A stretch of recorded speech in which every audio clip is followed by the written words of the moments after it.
The eviction notice was printed on cheap, bright yellow paper, the kind that screams for attention in a mailbox stuffed with bills, coupons, and junk mail. Arthur Penhaligon stood in the center of his kitchen, STA ring at the bold, black letters.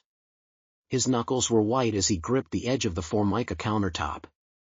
The laminate was peeling at the corners, a silent testament to 40 years of spilled coffee, burnt toast, and silent dinners in a house that had long ceased to be a home. Sign it, Arthur. Just sign the damn thing.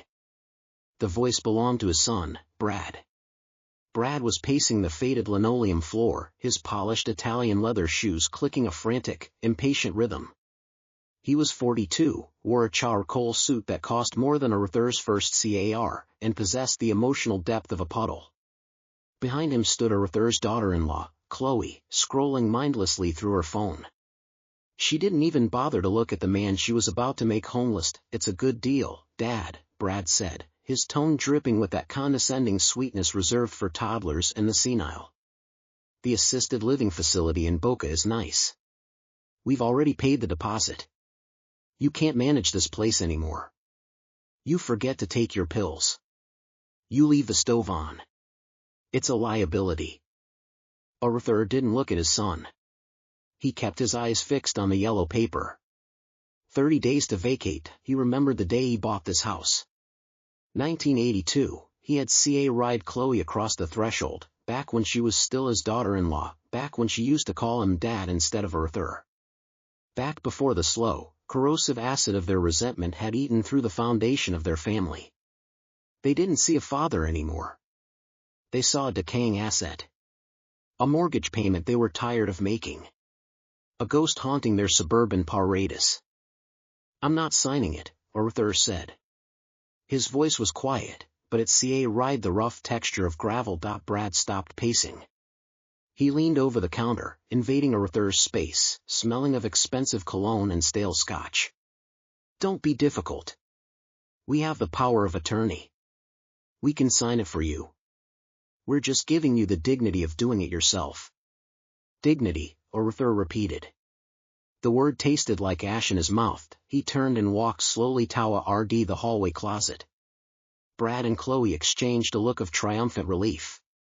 Finally. The old man is getting his coat. But Arthur didn't reach for his coat.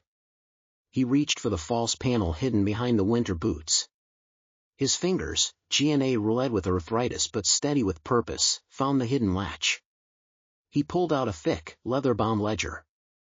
It was heavy, smelling of old paper, dust, and iron. He dropped it on the kitchen table. The dull thud silenced the room. You want to talk about liabilities? Brad Arthur asked, his eyes finally locking onto his son's. The milky haze of age was gone, replaced by a gaze so sharp it could cut glass. You want to talk about what you think you own? Brad read at the book, bewildered. What is that you going to read us poetry? This, Arthur said, resting his weathered hand on the cover, is the reason you're standing in my kitchen. And it's the reason you're going to beg me to let you stay. He opened the book to a page marked with a faded red ribbon. He slid it across the table. Brad looked down. His face, already ruddy from drink and arrogance, drained of color. He blinked, once, twice, as if trying to clear a hallucination. He looked at the signature at the bottom of the page. Then he looked at Arthur. Dad, this is dated 1998. I know the date, Arthur said softly. I also know that the account linked to this signature has been compounding interest, untouched, for 30 years. The bank manager, Mr. Henderson, called me this morning. He wanted to know if I was still alive. He said the quarterly statement is ready for review. Chloe looked up from her phone, sensing the sudden shift in atmospheric pressure. What account? What are you talking about? Arthur closed the book. The sound was like a gavel striking a block. The account, Arthur said, his voice steady and absolute, that holds the controlling residential of Penhaligon Holdings. The company you've been trying to sell off for RTS for the last 5 years. The company that owns the mortgage on this house. The company that, as of this morning, has terminated your employment as regional vice president due to gross mismanagement of family assets. Brad's mouth opened, but no sound came out. He looked like a fish gasping on a dock. "You threw away my mail," Arthur continued, his voice dropping to a whisper that ROA read in the silence. "You thought I was just an old man who didn't know the difference between a utility bill and a death warrant. But you forgot one thing, Brad." Arthur leaned in, his face inches from his son's. "I built the maze you're lost in. And I'm the only one who knows the way out." He picked up the eviction notice. With a slow, deliberate motion, he tore it in half. Then in quadrants. He let the yellow confetti drift to the floor. "Now," Arthur said, pointing to the door. "Get out of my house. You have 30 seconds before I call Mr. Henderson and have him freeze the credit cards you're using to pay for that suit." Brad didn't move. He couldn't. The arrogance had been surgically removed, leaving only a hollow, terrified shell. 20 seconds, Arthur said, checking his watch. Chloe grabbed Brad's arm, her nails digging into his sleeve. "Brad. Move." They stumbled back tripping over their own feet, the polished shoes scuffing against the peeling linoleum. They didn't look back. They didn't hurry when the front door slammed. The silence that followed was heavy. But for the first time in 20 years, it wasn't the silence of oppression, it was the silence of peace. Arthur walked to the window and watched his son's car peel out of the driveway, tires screaming against the asphalt. He didn't smile. Smiling was for people who had something to prove. He had nothing left to prove. He just had a life to reclaim. He picked up the phone and dialed a number he knew by heart. "Mr. Henderson," Arthur said when the line connected. "Yes. I'm alive. And I'm ready to come in. We have a lot of restructuring to do." He hung up. He looked at the yellow scraps on the floor. "My son threw it away," he thought. But the bank manager remembered. Arthur Penhaligon walked to the kitchen, put on the kettle, and for the first time in decades, he made himself a cup of tea. Strong. Black. No sugar. Just the way he liked it. The glass-walled headquarters of Penhaligon Holdings stood like a monument to modern arrogance in the heart of downtown. Inside, on the 42nd floor, the executive boardroom was a theater of whispered betrayals. Brad sat at the head of the mahogany table, his knuckles white as he gripped his leather portfolio. The air conditioning was humming, but he was sweating. The eviction notice had been a disaster, but he had spent the last 48 hours spinning a narrative. He had called the company's legal counsel, his private physician, and 3 key board members. The story was simple. Arthur was suffering from advanced dementia, a tragic but manageable decline, and Brad was stepping up to protect the family's legacy from a senile man's destructive impulses. "Brad, are you sure about this?" asked Marcus Vance, the chief financial officer, a man whose loyalty was as flexible as a rubber band. "If Arthur contests the competency hearing, this could get messy. The press loves a story about a ruthless son locking up his own father." "He won't contest it, Marcus," Brad replied, his voice tight but forced into a confident baritone. "I've seen him. He's talking to himself. He's paranoid. He thinks he's still running the company. It's sad, really. But we have a fiduciary duty to the shareholders. We can't let a sick old man tank a multi-billion-dollar enterprise." Chloe sat beside him, playing the role of the devoted daughter-in-law perfectly. "He's just so confused, Marcus. Yesterday he asked me where his secret ledger was. It's breaking." Brad checked his Rolex. 9:58 a.m. The vote to declare Arthur mentally incapacitated and transfer full voting rights to Brad was scheduled for 10 a.m. sharp. Once signed, the house, the accounts, and the company would be entirely his. He would sell off the manufacturing division, lay off 2,000 workers, and take his golden parachute. At exactly 10 a.m., the heavy oak doors of the boardroom didn't just open, they were pushed wide with a quiet, deliberate force. The conversation died in the throats of the executives. Arthur Penhaligon walked in. He was not wearing the faded cardigan and slippers they had expected. He wore a bespoke charcoal 3-piece suit, tailored in London 30 years ago and preserved with meticulous care. His silver hair was combed back, his posture rigid, his eyes scanning the room with the cold precision of a hawk assessing a field of mice. But it was the man walking half a step behind him that made the blood drain from Brad's face. Elias Henderson, the senior managing partner of First Heritage Trust. The man who held the keys to the Penhaligon family trust. The man who, according to Brad's carefully constructed lie, had been managing Arthur's dwindling, confused affairs. Brad stood up, his chair scraping violently against the hardwood floor. "Dad, what are you doing here, Mr. Henderson? I thought we agreed." "Sit down, Brad," Arthur said.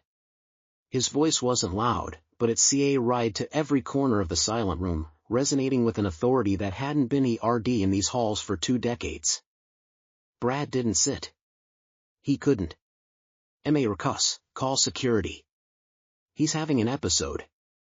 He's trespassing." Elias Henderson didn't even blink. He walked calmly to the head of the table, placed a thick, embossed leather folder on the polished wood, and rested his hands on the back of the chair. He looked at Brad with the mild, clinical pity a doctor reserves for a terminal patient. "Mr. Penhaligon is not trespassing, Mr. Penhaligon Jr., Henderson said, his voice smooth as aged bourbon. "He is the sole owner of this building, this company, and, as of this morning, the sole signatory on all corporate accounts. I suggest you take your seat before you embarrass yourself further." Brad looked at Marcus, desperate for an ally. But the CFO was staring at Henderson's folder, his eyes wide with sudden, dawning terror. Marcus knew what that folder was. Every executive in the room knew what that folder was. It was the original 1998 irrevocable trust agreement. The document that Brad had been told was lost in a flood. The document that made Arthur untouchable. Brad's legs gave out. He collapsed back into his chair, his chest heaving. Arthur walked slowly to the opposite end of the table. He didn't take the head seat.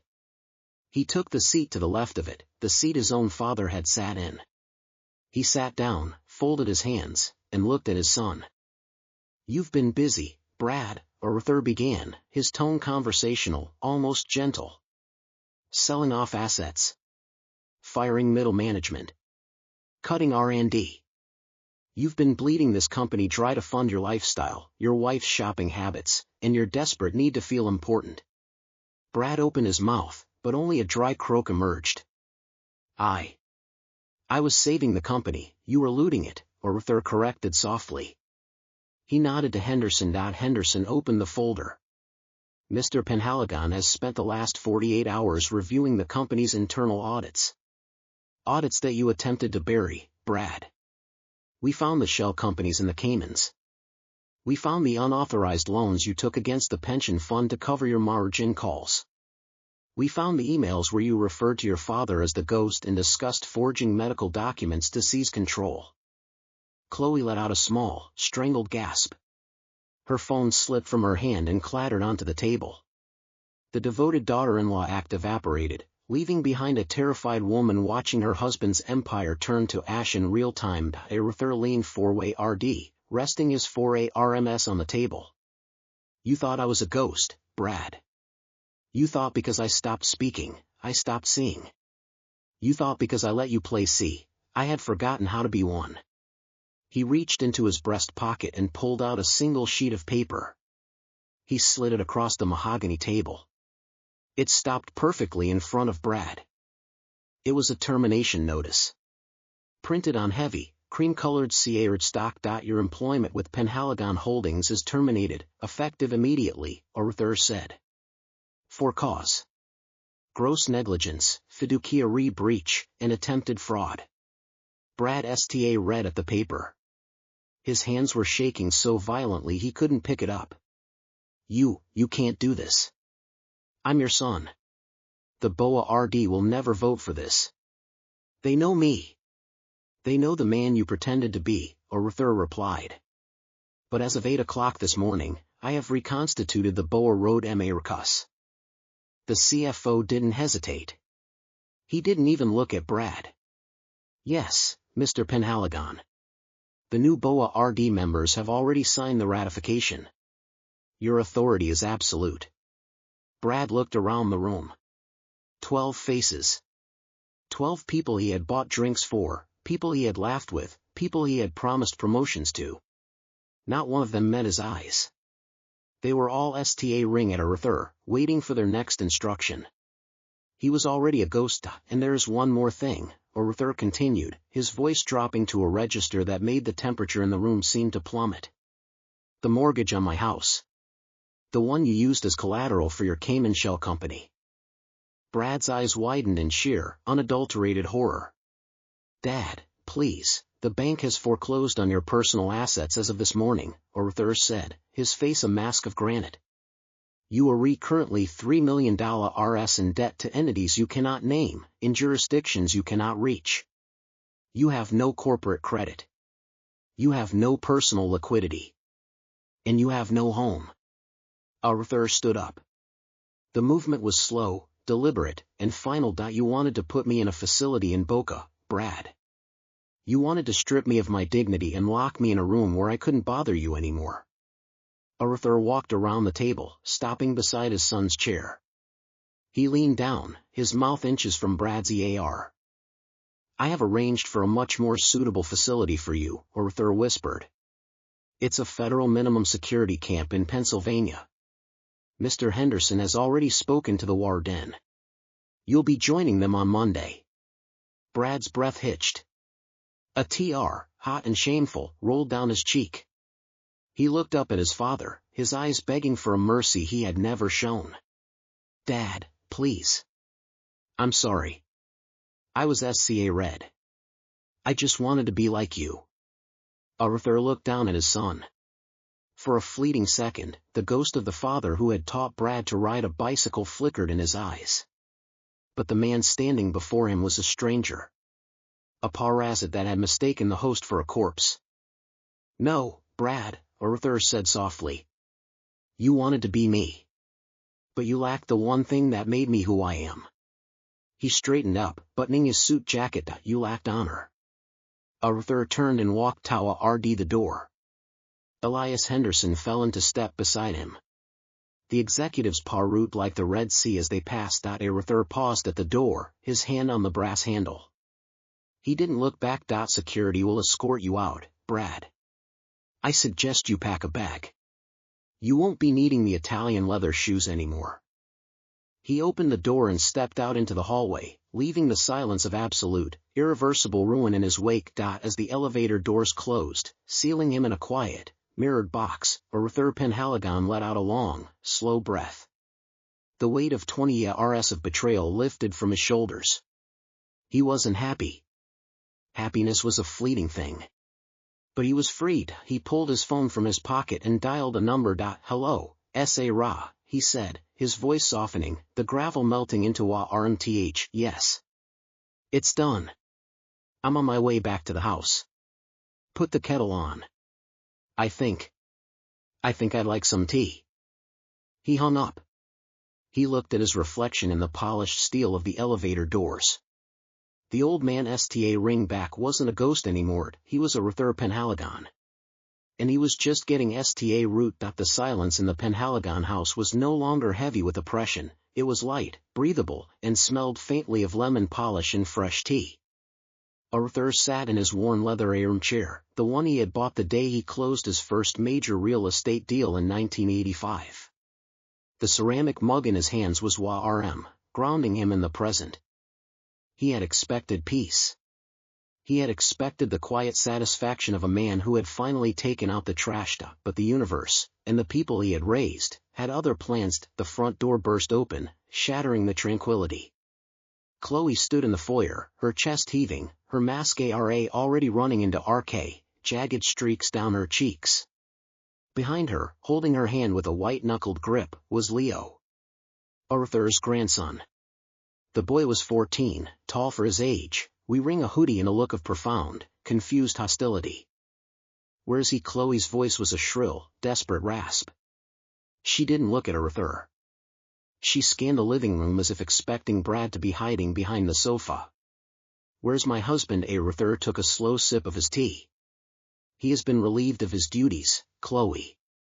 As have you, by extension. Chloe finally snapped her gaze toward him. The polished, indifferent daughter-in-law was gone. In her place was a cornered animal, stripped of her safety net. You fired him, do you have any idea what you've done? We have a mortgage. We have private school tuition. We have a life. You had a lifestyle, Arthur corrected gently, setting the mug down. Funded by my life. That ends today. Grandpa, what the hell is wrong with you? Leo's voice cracked, thick with adolescent rage and unrelenting loyalty. He stepped forward, positioning himself between Arthur and his mother like a human shield. You're just some bitter old man who hates us. Mom says you've been jealous of Dad since he took over the company. You're ruining everything because you're pathetic. The words hung in the air, toxic and sharp. Arthur looked at his grandson. He saw the boy's trembling jaw, the desperate need to protect his mother, the misguided sense of honor. Arthur remembered when Leo was 6, sitting on this very rug, building wooden blocks and asking Arthur to tell him stories about the men who built steel mills and railroads. He remembered the weight of the boy's small hand in his own. Now, that hand was curled into a fist, aimed at him. Is that what she tells you? Arthur asked, his voice devoid of anger, carrying only a profound, ancient sadness. That I am bitter. That I am pathetic. She says you're a dinosaur. Leo shouted, tears of frustration welling in his eyes. She says you don't understand the modern world, that you're just trying to control us because you're scared of dying alone. Chloe, seeing an opening, immediately shifted tactics. The anger melted into a practiced, devastating performance of grief. She sank onto the edge of the sofa, burying her face in her hands, her shoulders shaking with manufactured sobs. He's right, Arthur, she wept, looking up at him with red-rimmed, pleading eyes. We've made mistakes. Brad has made mistakes. But he's your son. He's Leo's father. Are you really going to throw him to the wolves over money? Over a house, please. I'm begging you. Think of Leo. Do you want him to grow up knowing his grandfather destroyed his father? It was the ultimate weapon. The guilt trip. The invocation of blood and legacy. For 20 years, this exact maneuver had forced Arthur to sign checks, to look the other way, to swallow his pride and endure their contempt. They had weaponized his love for his grandson against him. Arthur stood up. The movement was slow, deliberate. He walked over to the mantelpiece and picked up a silver-framed photograph. It was a picture of Leo at 10 years old, missing his 2 front teeth, holding a trophy at a Little League championship. Arthur had been the one to coach that team. Arthur had been the one to drive him to every practice while Brad was at business dinners that were actually benders at the country club. He walked back and held the photo out to Leo. The boy hesitated, then snatched it, GLA ring at his grandfather. Do you remember that day? Leo Arthur asked softly. You struck out 3 times in the championship game. You were devastated. You threw your glove in the dirt and cried. Leo's jaw tightened. He remembered. Do you remember what I told you? Arthur continued, his eyes locked on the boy's. I told you that striking out doesn't make you a failure. Quitting does. I told you that a man's worth isn't measured by the trophies he wins, but by how he carries himself when he loses. Arthur took a step closer. Your father didn't just strike out, Leo. He cheated. He stole from the pension fund. He forged medical documents to declare me insane so he could steal my home. He didn't lose with honor. He tried to destroy the very people who built the field he was playing on. Leo looked down at the photograph, then back at his mother, who was still sobbing on the sofa. For the first time, the boy saw the performance. He saw the way his mother's eyes route to Arthur's face, checking for a reaction, calculating the next move. The illusion cracked.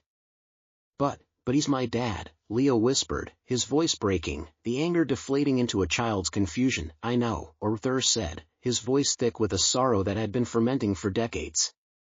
And I love you, Leo. I have always loved you.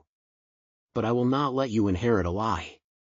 I will not let you be raised by a man who teaches you that family is a resource to be mined, and that elders are obstacles to be removed.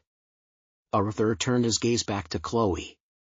The TRS had stopped. Her face was a mask of cold, calculating fury. The crocodile TRS had failed. The guilt trip had bounced off the armor of a man who had already mourned the son he thought he had.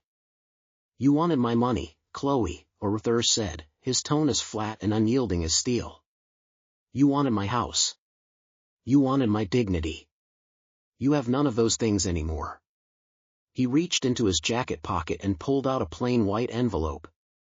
He tossed it onto the coffee table in front of her. "What is this?" she asked, her voice trembling with a mixture of hope and dread. "Your severance," Arthur replied.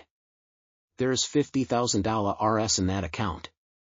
It is enough for first and last month's rent on a modest appartement. It is enough for Leo's school for the rest of the year. It is the last dollar you will ever see from the Penhaligon name." Chloe Sta read at the envelope. 50,000. A pittance compared to the millions they had bled from him. A pittance compared to the lifestyle she felt entitled to. "You can't do this," she hissed, standing up, her face twisting into a snarl. "We'll sue. We'll go to the press. We'll tell them you're a senile tyrant." "You will do no such thing," Arthur interrupted, his voice dropping to a dangerous whisper. "Because in that envelope, beneath the check, is a complete dossier of Brad's financial crimes. If you go to the press, I will hand that dossier to the district attorney. Brad will not just be unemployed, Chloe. He will be a federal inmate. And you will be charged as an accessory." The color drained from Chloe's face. The fight died in her eyes, replaced by the hollow realization of absolute defeat. She had played her final card, and it had been trumped. She grabbed the envelope. She didn't say goodbye. She didn't look at Arthur. She walked to the foyer, grabbed Leo's arm, and pulled him toward the door. Leo resisted for a fraction of a second. He looked back at his grandfather. The anger was gone, replaced by a profound, heart-breaking loss. He opened his mouth, perhaps to say sorry, perhaps to ask for forgiveness. But Arthur just gave him a slow, almost imperceptible nod. "Be better," the nod said. "Be a man." Leo swallowed hard, turned, and let his mother pull him out into the fading afternoon light. The front door clicked shut. Arthur stood alone in the quiet house. The tea was cold. The victory was complete, but as he looked at the empty armchair where his grandson had stood, he felt no triumph. Only the heavy, enduring ache of a man who had saved his life by cutting away the rot. He walked to the window and watched Chloe's car speed away. He didn't feel joy. He felt the quiet, solemn weight of a captain who had finally steered his ship away from the rocks, even if it meant leaving part of his crew behind in the churning sea. He picked up the phone. "Mr. Henderson," Arthur said, his voice steady, resolute. "Yes. The family matter is resolved. Now, let's talk about the future." The silence in the house was absolute, but for the first time in decades, it was a silence Arthur chose, rather than one that was forced upon him. He had spent the morning packing. Not the frantic, tearful packing of a man being evicted, but the deliberate, methodical packing of a general preparing for a new campaign. He filled a single leather duffel bag with his essentials, a few changes of clothes, his reading glasses, the 1998 ledger, and a framed photograph of his late wife, M.A. Rada. He left the rest. The oversized television, the expensive furniture Brad had bought to impress people he didn't like, the framed diplomas of a son who had never rented his own success, it all stayed. It was just wood and plastic now. The ghosts had been exorcised. Arthur walked out the front door, locking it behind him. The click of the deadbolt sounded like a period at the end of a long, painful sentence. He didn't look back. He got into his 10-year-old Buick, the engine turning over with a familiar reliable hum, and pulled out of the driveway. His destination was not the assisted living facility in Boca. It was not the bank. It was a quiet, tree-lined street on the north side of the city, to a house that looked like it had been built when oak trees were still saplings. He pulled into the circular driveway and killed the engine. He sat there for a moment, gathering himself. The man who had just dismantled his son's life and reclaimed his own was tired. The adrenaline was fading, leaving behind the bone-deep exhaustion of a 70-year-old man who had fought a war in his own living room. He took a breath, opened the door, and walked to the front entrance. Before he could knock, the door swung open. Standing in the doorway was a man who looked as though he had been carved from granite and left out in the rain. Victor Sterling was 74, 2 years a senior, with a full head of white hair and eyes that had seen the rise and fall of empires. He wore a faded flannel shirt and held a mug of coffee. Victor looked at Arthur. Arthur looked at Victor. A slow, knowing smile spread across Victor's face. "You look like hell, Arthur." "I feel like a man who just took out the trash," Arthur replied, his voice rough. Victor stepped aside. "Get in here. I've got a pot of fresh coffee. And a bottle of 20-year-old scotch that's been waiting for a proper occasion." The interior of the house was a stark contrast to Arthur's suburban prison. It smelled of old paper, pipe tobacco, and polished wood. The walls were lined with bookshelves and framed photographs of men in hardats, standing beside steel beams and muddy rivers. These were the men who had built the city. The men who had built Penhaligon Holdings. Arthur sank into a worn leather sofa, the kind that molded to your bones. Victor set a mug of black coffee in front of him and sat in the armchair opposite. "IHRD, Victor said quietly. "Ma Ruckus Vance called me an hour ago." He sounded like he was attending his own funeral. "Said you walked into the Boa Rudrum like you own the place." "I do own the place, Vic," Arthur said, wrapping his hands around the WRM mug. "I always did." Victor chuckled, a low, rumbling sound. "I know. I've known since 1998. When you set up that irrevocable trust, you called me. You asked if I'd be willing to serve as a second ARE trustee, just in case." Arthur looked up, surprised. "I thought I'd lost that paperwork. I couldn't find the copy I kept in the safe." "I have it," Victor said, reaching into the pocket of his flannel shirt. He pulled out a folded, yellowed piece of paper and tossed it onto the coffee table. "You gave it to me for safekeeping. You said, and I quote, Vic, if I ever start acting like a fool, or if my bloodline starts circling like vultures, you have the authority to burn them." Arthur read at the paper. A lump formed in his throat. He had forgotten. In the fog of his later years, surrounded by the daily drip of condescension and neglect, he had forgotten that he had built a safety net. He had forgotten that he wasn't entirely alone. "Why didn't you say anything?" Arthur asked, his voice barely above a whisper. "When Brad Root pushing the power of attorney, when they Root talking about Boca," Victor's expression hardened. "Because you told me not to.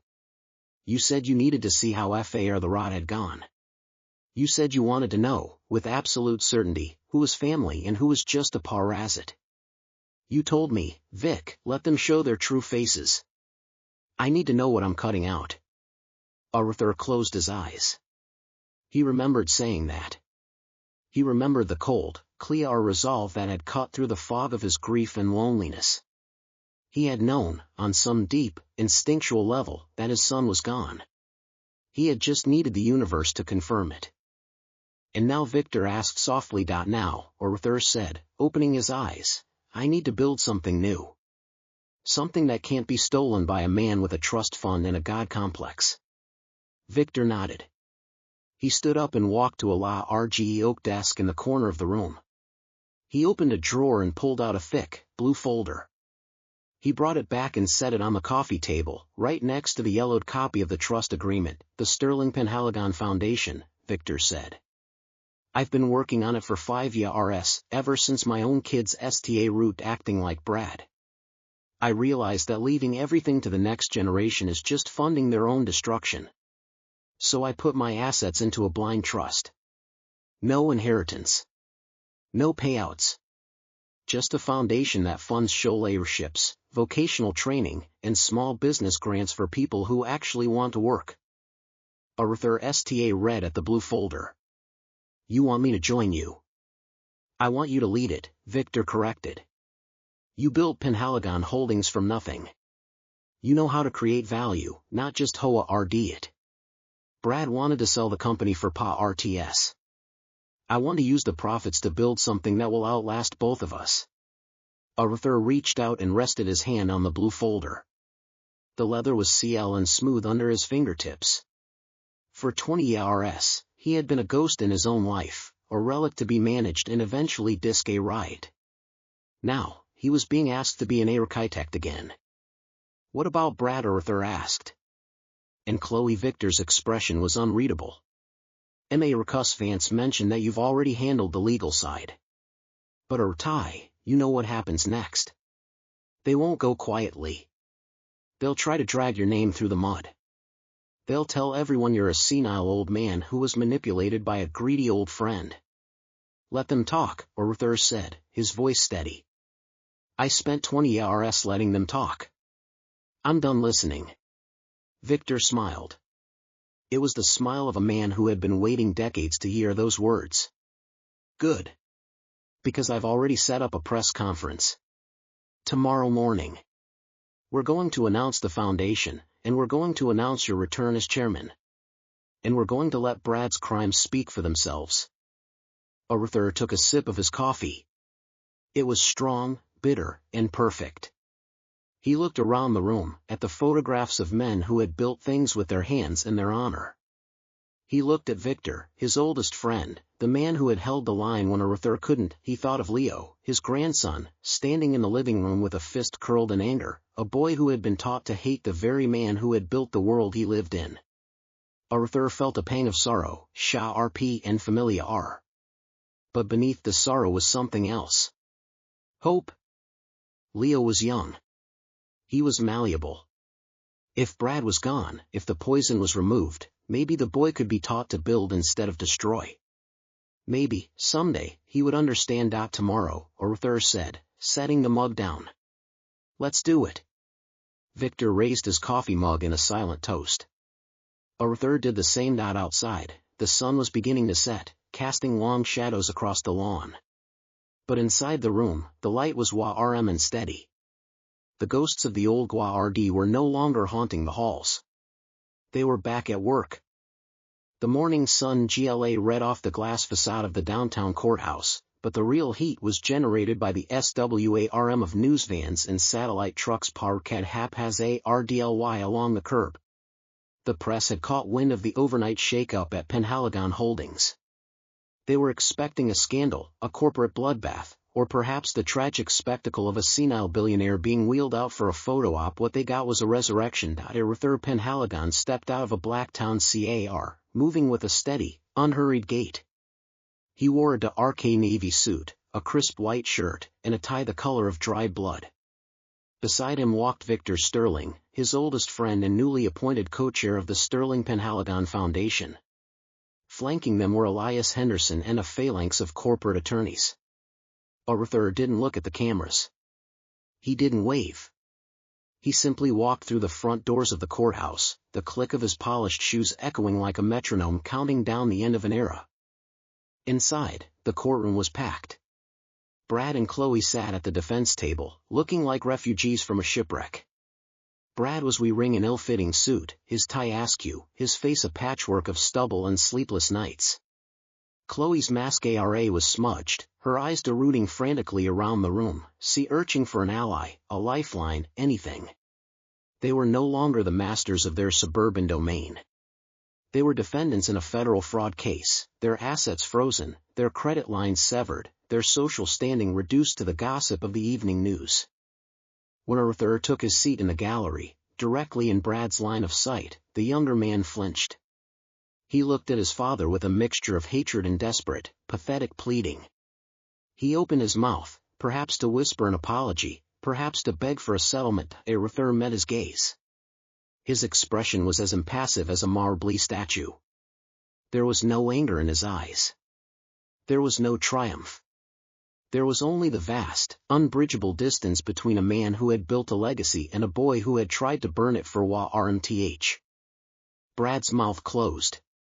He looked down at his hands, the fight finally, truly, extinguished. The proceedings were swift. The evidence Elias Henderson had compiled was a masterpiece of forensic accounting.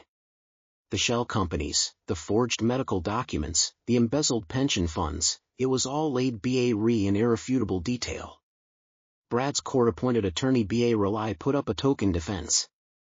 The judge, a stern woman with no patience for white-collar criminals, delivered her verdict before lunch. Brad Penhaligon was sentenced to 8 years in federal prison, followed by 3 years of supervised release.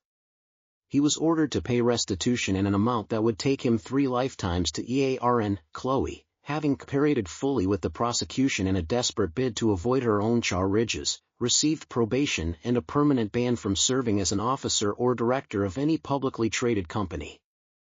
As the bailiffs led Brad away in handcuffs, he turned back one last time. He looked at his father, his eyes hollow, his spirit broken. Arthur didn't blink. He didn't nod. He simply watched his son disappear through the side door, carrying away the last, toxic remnants of the past. Chloe lingered for a moment, staring at Arthur with a hatred that was almost palpable. She had lost everything. Her home, her status, her husband, her future. She opened her mouth, perhaps to curse him, to scream that he had destroyed his own family. But Arthur was already standing. He turned his back on her and walked out of the courtroom, his stride as strong as it had been 40 years ago. He didn't need to hear her words. He had already heard everything he needed to hear in the silence of his kitchen, in the Boa room, in the quiet house where he had packed his bag. Outside, the press was waiting. They thrust microphones and cameras toward him, shouting questions. Mr. Penhaligon. Is it true you're stepping down, Mr. Penhaligon? What will happen to the company? Mr. Penhaligon. Do you have any comment on your son's sentencing? Arthur stopped. He looked out at the sea of faces, the flashing lights, the hungry eyes of a world that had long since written him off as a relic. He adjusted his cuffs, took a slow breath, and spoke. His voice was quiet, but the microphones carried it to millions. For 20 years, I allowed myself to be defined by my absence, Arthur said, his tone measured, resonant. I allowed myself to be treated as a ghost in my own life. I allowed those who should have honored me to treat me as an obstacle. He paused, letting the words settle. That ends today. He looked directly into the nearest camera. Penhaligon Holdings will not be sold. It will not be dismantled. It will be restructured. Under the new leadership of the Sterling Penhaligon Foundation, we will pivot. We will invest in sustainable manufacturing, in vocational training, in the kind of work that builds communities, not just quarterly profits. We will build a legacy that honors the men and women who built this company with their hands, not the ones who tried to loot it from behind a desk. He turned to Victor, who stood beside him, a proud, unwavering smile on his face. I am not stepping down, Arthur said, his voice rising, carrying the weight of a man who had reclaimed his throne. I am stepping up. The future of this company begins now. And it begins with honor. He gave a single, curt nod to the press, then turned and walked toward the waiting town car. The reporters stood in stunned silence for a moment, then erupted into a frenzy of typing and shouting. But Arthur was already inside, the door closing with a soft, definitive thud. The car pulled away from the courthouse, merging into the flow of downtown traffic. Arthur leaned back against the leather seat, closing his eyes. The weight was gone. The crushing, suffocating burden of betrayal, of loneliness, of being a ghost in his own home, it had been lifted. He thought of Leo. The boy was somewhere out there, navigating the wreckage of his parents' collapse. Arthur had left him a trust, separate from the foundation, one that would pay for his education and provide a modest living, but only if he completed his degree and maintained a clean record. It was a chance. A seed planted in poisoned soil. Whether it would grow was up to the boy. But Arthur had done his part. He had cleared the rot. He had built a foundation. He had reclaimed his name. The car stopped in front of the new headquarters of the Sterling Penhaligon Foundation, a renovated historic building in the heart of the city's revitalization district. Victor was already waiting on the sidewalk, holding the door open. Arthur stepped out, feeling the warmth of the sun on his face. He looked up at the building, at the newly painted sign BA ring his name, not as a relic, but as a promise. He walked through the doors, into a lobby filled with the hum of activity. Young architects, seasoned engineers, community organizers, they all turned and looked at him. There was no pity in their eyes. No condescension. Only respect. Mr. Penhaligon, a young woman said, stepping forward with a tablet. The team is ready for your first strategy meeting. Arthur smiled. It was a small, genuine smile, the kind that reached his eyes. Lead the way, he said. He walked down the hall, his stride steady, his back straight. He was no longer a ghost. He was no longer a liability. He was Arthur Penhaligon. And for the first time in decades, he was exactly where he was meant to be. The past was buried. The future was being built. And he was holding the hammer.